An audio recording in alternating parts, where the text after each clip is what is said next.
Dilanjut silakan Bapak Menko. Terima kasih Yang Mulia Pimpinan dan anggota Majelis Konstitusi.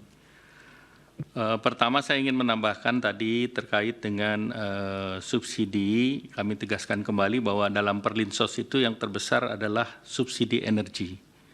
Dan gejolak itu akibat daripada subsidi energi. Nah, dari anggaran Perlinsos yang pagunya di tahun 2023 di pagunya 476 triliun, realisasinya 443,4. Kemudian tahun 2024 pagunya 496. Nah, yang terkait dengan energi itu baik itu BBM, listrik, pupuk, dan kredit program termasuk bunga kur itu share-nya 58%. Di tahun 2023, 2024 dia 55,9. Sehingga kenaikan di sektor ini sekitar 19,4 triliun. Nah, ini akibat daripada kenaikan dari ICP, Indonesia Crude Price, di tahun 2023 itu 78,43, 2024 82. Rupiah di 2023 15.230, itu kita di 2024 15.664. Demikian pula terkait dengan volume. Nah, yang kedua kami ingin menambahkan tadi dasar daripada bantuan pangan. Tadi sudah dijelaskan yang rapat di bulan 10 November. Kami ingin menambahkan sebelumnya tahapan ini kan sudah diberikan dan dijalankan juga bulan September sampai dengan November. Nah, itu berdasarkan keputusan rapat terbatas tanggal 13 Juli tahun 2023 dan dilanjuti dengan surat Kepala Bappenas ke Perum Bulog nomor 208 TS 0303 K9 2023 tanggal 4 September 2023. Kemudian tambahan Desember yang dilaksanakan berdasarkan rapat internal tanggal 10 November 2023 ditindaklanjuti surat Kepala Bappenas ke Perum Bulog nomor 365 TS 0303 K11 2023 tertanggal 10 November 2023. Nah, terkait dengan di tahun 2024 ini ada periode Januari sampai Juni berdasarkan rapat internal 10 November dan ditindaklanjuti surat Kepala Badan Pangan Nasional ke Perum Bulog nomor 372 TS 0303 K11 2023 tanggal 22 November. Nah, kemudian ini yang dapat kami tambahkan.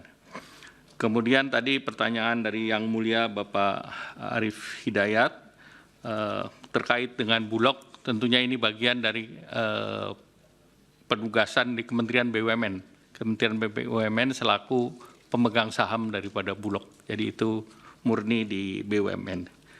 Kemudian tadi menambahkan bahwa bantuan yang diberikan oleh Bapak Presiden itu berasal dari dana bantuan Presiden untuk masyarakat. Jadi tentu ini juga tadi menambahkan penjelasan dari Pak Menko PMK. Kemudian izinkan kami jawab dari pertanyaan Ibu Yang Mulia, Ibu Eni Nurbaningsih, bahwa resiko yang diperkirakan, resiko sosial, kita melihat dari berbagai resiko yang ada di global. Pertama, geopolitik, perang Ukraina. Kedua, juga tensi di Timur Tengah terkait dengan perang di Gaza. Kemudian perubahan iklim yang real. Hampir banyak negara memberikan bantuan terkait dengan El Nino, bahkan Amerika Serikat juga perubahan iklim dan inflasi yang tadi istilah Ibu Menteri Keuangan higher for longer, inflasi yang tertinggi sepanjang sejarah Amerika. Oleh karena itu Amerika pun memberikan bansos. Demikian pula Singapura pun memberikan bansos dalam rangka El Nino. Demikian pula Filipina memberikan bansos dalam rangka El Nino. Nah, tentu ini juga terjadi fluktuasi daripada harga komoditas dunia termasuk harga beras. Akibat ada larangan ekspor beras. India, dia melarang ekspor, demikian pula beberapa negara lain. Nah, tentu ini akan berpotensi berlanjut di tahun 2024. Kita bisa melihat bahwa tidak mudah untuk mendapatkan suplai beras, walaupun Indonesia memutuskan untuk import beras katakanlah sejumlah 3 juta. Nah, tentu ada pendekatan dari pemerintah. Nah, tentu berbagai risiko ini berdampak kepada ekonomi domestik dan peningkatan harga komoditas itu akan sangat mengganggu daya beli masyarakat miskin dan rentan, dan pada akhirnya tentu akan mengganggu pertumbuhan ekonomi. Nah, kemudian pertanyaan Ibu Eni yang mulia terkait dengan harga beras, apakah ada penggunaan CBP dan membuat harga naik? Nah, tentu bantuan pangan adalah instrumen stabilisasi harga. Jadi justru sebaliknya, dengan adanya bantuan pangan kita berharap stabilisasi harga. Dari penelitian di lapangan, 10 kilo itu setara dengan kebutuhan masyarakat sekitar sepertiga dari kebutuhan. Rata-rata kebutuhannya 20 sampai 25 kilo per bulan. Nah, tentu ini akan sangat membantu, dan pemerintah juga melakukan stabilisasi pasokan harga pangan ataupun SPHP dengan operasi di pasar melalui Perum Bulog, dan itu untuk menjaga harga daripada beras. Kemudian kalau kita mengikuti bantuan pangan di bulan Januari sangat rendah realisasinya, yaitu 179.000 dari target 440.000, sedangkan demand-nya itu adalah 2,4 juta. Jadi artinya ini tidak dalam tanda petik tidak berpengaruhi terhadap harga di pasar. Kemudian beras internasional juga naik, dan juga tentunya pemerintah terus mendorong agar SPHP lebih berefektif di pasar. Kemudian izin dari Pak Yang Mulia Pak Guntur Hamzah mengenakan rapel. Rapel ini dilakukan antara lain pada saat BBM di bulan September, itu karena BBM naiknya 1 kali, Pak. Jadi kalau kita tidak dirapel di depan, itu nanti masyarakatnya berat. Jadi kita kasih mereka di awal, walaupun realisasinya kita lakukan dalam 2 tahapan, yaitu Oktober cair bulan September dan November-Desember cair bulan November. Demikian pula untuk program lain yang ada di Ibu Menteri Sosial, PKH kan 3 bulan sekali, jadi salurannya 4 kali setahun. Kemudian kartu sembako juga 2 bulan, jadi 1 tahunnya 6 kali. Jadi rapel itu pertimbangan itu. Selain itu ada pertimbangan juga biaya, efisiensi biaya. Kalau 1 kali efisiensi biayanya kan sama kalau dia jumlah tertentu, biaya distribusi di perbankan ataupun di pos. Kemudian izinkan saya menjawab Pak Ridwan Yang Mulia Pak Yusmik, Pak Daniel Yusmik. KPCPEN itu berdasarkan Perpres nomor 48 tahun 2023 itu sudah berakhir tanggal 4 Agustus 2023, Pak. Jadi ini berakhir jauh sebelum pemilu, Pak.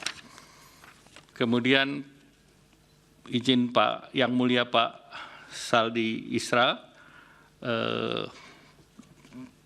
ini terkait dengan resiko pangan yang 11,3 triliun, ini kan belum dicairkan, Pak. Jadi ini masih dalam pos, dan El Nino di tahun lalu itu sudah dicairkan dan sudah berjalan. Tetapi di tahun 2024 ini belum berjalan. Kemudian izinkan terakhir Pak Ketua, kalau boleh menjawab hal yang tidak diagendakan, Pak. Karena tadi diangkat oleh Yang Mulia Pak Arief Hidayat. Dan itu sudah menjadi berita di media, Pak. Saya baca begitu sesudah sholat Jumat banyak berita. Silakan. Jadi izinkan kalau diperbolehkan. Pertama saya hadir ini undangan untuk perhitungan perselisihan hasil pemilu presiden. Yang kedua saya hadir sebagai Menko Perekonomian. Jadi pertanyaan terkait Golkar mohon izin saya tidak jawab. Tetapi ada satu yang bisa saya pastikan, bahwa bansos itu bungkusannya nggak ada yang berwarna kuning. Terima kasih. Wassalamualaikum warahmatullahi wabarakatuh. Yang warna lain ada, Pak? Saya nggak tahu. Silakan. Baik, terima kasih Yang Mulia Pak Ketua, terima kasih Pak Erlangga untuk jawabannya. Sedikit saja saya ingin konfirmasi tadi yang disampaikan oleh Pak Menko PMK, bahwa kunjungan Pak Presiden itu untuk memastikan bahwa programnya itu landed ya. Dan pada saat itu ada mungkin pembagian tadi kartu pintar dan sebagainya.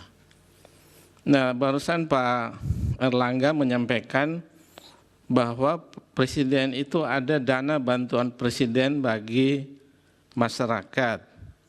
Nah, ini apakah bagian dari Perlinsos atau nomenklatur yang melekat pada jabatan Presiden? Mungkin bisa dikonfirmasi.